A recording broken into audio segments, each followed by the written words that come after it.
Shalom sahabatku, mari kita siapkan hati kita untuk dapat merenungkan kebenaran firman-Nya di pagi hari ini, yaitu di bawah matahari. Mari kita buka Alkitab di dalam kitab Pengkhotbah 1, ayat pertama sampai dengan ketiga, dan ayat ke-8 sampai dengan yang ke-9. Inilah perkataan pengkhotbah anak Daud, raja di Yerusalem. Kesia-siaan belaka, kata pengkhotbah, kesia-siaan belaka. Segala sesuatu adalah sia-sia. Apakah gunanya manusia berusaha dengan jerih payah di bawah matahari? Segala sesuatu menjemukan sehingga tak terkatakan oleh manusia. Mata tidak kenyang melihat, telinga tidak puas mendengar. Apa yang pernah ada akan ada lagi, dan apa yang pernah dibuat akan dibuat lagi. Tak ada sesuatu yang baru di bawah matahari. Pengkhotbah yang tidak lain adalah Salomo anak Daud, seorang yang penuh hikmat, sangat kaya raya, memiliki posisi dan kedudukan sebagai raja Israel yang sangat tersohor.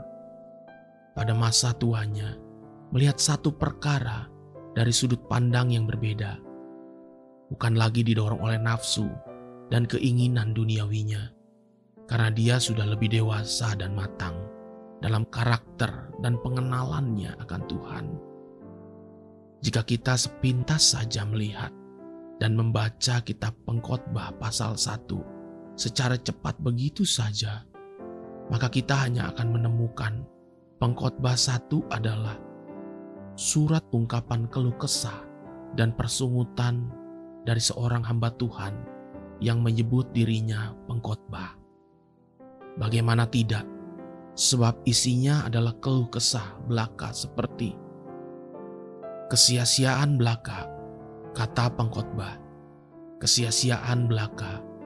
Segala sesuatu adalah sia-sia. Apakah gunanya manusia berusaha dengan jerih payah di bawah matahari? Segala sesuatu menjemukan sehingga tak terkatakan oleh manusia. Tak ada sesuatu yang baru di bawah matahari. Namun jika kita sungguh-sungguh memperhatikan kitab Pengkhotbah ini, kita justru akan melihat bahwa kitab ini justru berbicara tentang sebuah nasihat yang sangat penting dan berguna bagi setiap kita. Dan isi rangkuman nasihat kehidupan itu yang dilukiskan oleh pengkhotbah dapat dikatakan dalam satu kalimat demikian: segala yang ada di bawah matahari adalah sia-sia. Mulailah belajar dan fokus melihat yang ada di atas matahari. Itulah isi pesan penting kitab Pengkhotbah. Sejujurnya, benarlah apa yang dikatakan firman Tuhan dari kitab Pengkhotbah ini. Jika pusat perhatian kita terfokus hanya kepada perkara-perkara yang ada di bawah matahari, tentu semuanya akan menjadi sia-sia. Sebab pada saat kita mati pun, tidak ada yang akan kita bawa serta. Kerajaan Greka atau Yunani pernah mencapai kejayaannya di bawah pimpinan seorang yang bernama Alexander the Great atau Alexander Agung. Pada waktu itu, Alexander dikuasai oleh rasa haus untuk berperang, menjajah dan menguasai sebanyak mungkin wilayah-wilayah. Di bawah pemerintahannya, Greka sempat berkuasa dari Yunani sampai ke ujung wilayah India yang sekarang ini.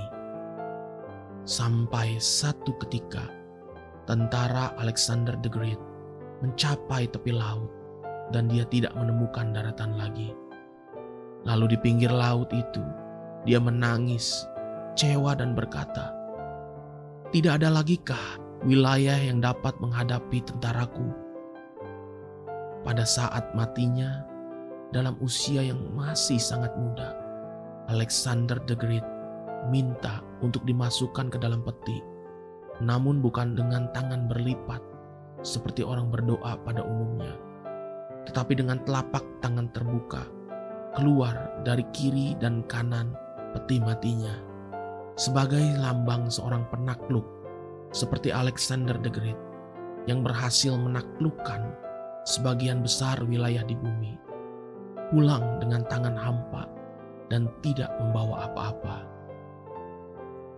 Carilah yang ada di atas matahari, bukan di bawah matahari.